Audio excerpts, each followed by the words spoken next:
Alege-te un pic, puiul meu. Tampilata mea. E bine de tampilace. Nu mai poate de căldură. A tampilat. Ce face ție, Nani, cingăl? Acea, bravo! Ne aude că vorbim, mă? Alege-te un pic, hai, Naomi. Haide, zâmbește. Haide.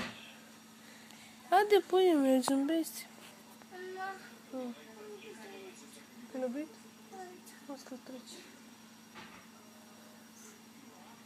Te pupă mama, prințesă.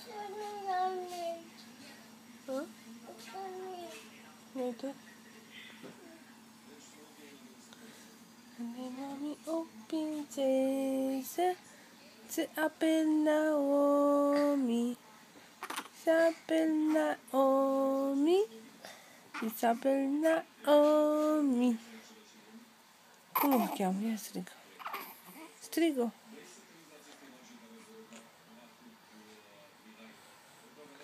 Ce obosit-i puiul meu. Ați dat, prințesă, da?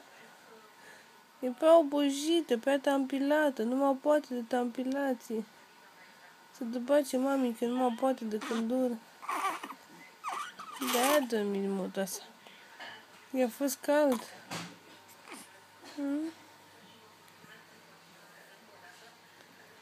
Prea tare lumina asta, nu? Ce pupă mama de fumaci. Prințesa Naomi.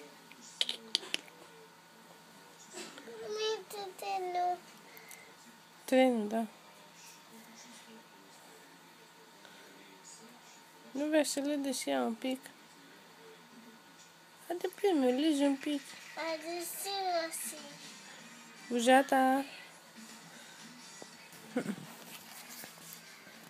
Bujata de Naomi. Nu mai sta cu acum doar.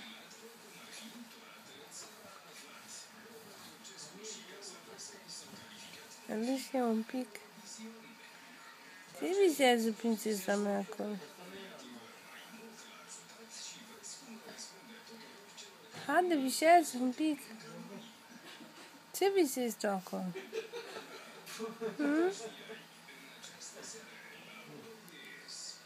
Ce visează prințesa mea?